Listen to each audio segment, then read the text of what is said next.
Good day once again. My name is Graphics. Today we'll be talking about projectiles, right? Now we say a projectile refers to any object which is thrown into the space and whose subsequent motion is subjected to only gravitational force, right? Like if I'm standing here at this point and I throw an object with an initial velocity, the object will be moving as if it's going to the sky. There will be a time the object will start coming down. Are we good? So we say such motion that travels along a curvilinear path, which is called the path of what? That is called trajectory. Are we good? Is said to be what? A projectile. So example of projectiles that when the ball is traveling, let me say the ball is traveling at every instant along this curvilinear path, right? And it's subjected to only what is called gravitational force, the force that is trying to bring it down. Is that taken now?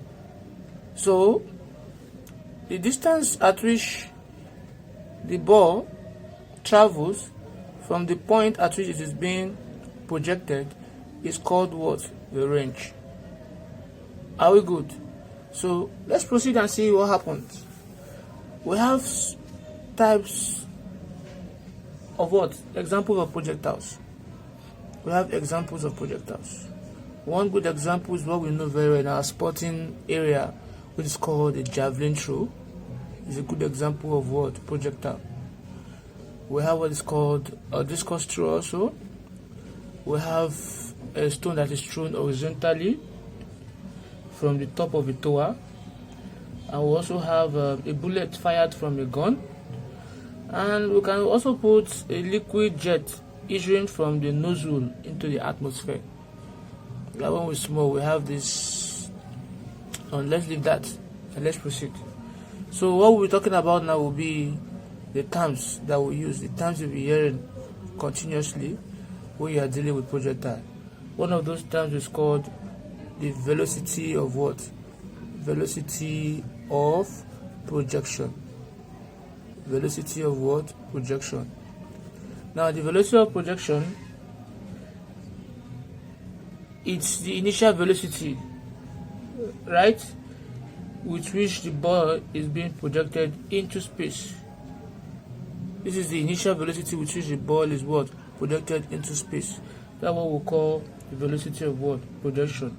So in some textbooks, we use V naught to represent it, while in some textbooks, we use U to represent our initial velocity. Are we good? Then the next one we're talking will be what? Will be the angle of what? Projection. The angle of projection. Is that taken? So this is the angle of projection, alpha or theta. We're talking about angle of what? Projection. So the angle of projection, which can be your alpha, and some cases in the textbook theta, is the velocity which that the body is the angle at which the body makes with the horizontal axis, right? So that is what we call the angle of projection. Then the next we're talking about, number 3, will be the range. The range. We say the range is what? The horizontal distance between the point of projection, right, and the point where the projectile hits the ground. This point here, because let's assume this is the ground here, right? So that is the range. And we have what is called the time of flight. Being about the time of flight. Time of flight. We said the time of flight is the interval during which the projectile remains in motion. So the interval at which the projectile is still in the atmosphere, is still in motion, is still traveling before it hits the ground, is what we call the time of flight. Are we good? Now number 4, we have what is called the maximum height. Maximum height. So we say the maximum height is the maximum vertical distance, the point when the ball starts decelerating downward.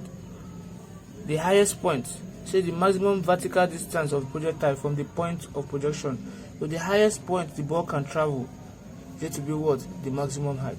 Is that okay now? Represented by what? H. Are we good? While the range is represented by what? The word arrow. The time of flight is what? Given as what? T. Are we good?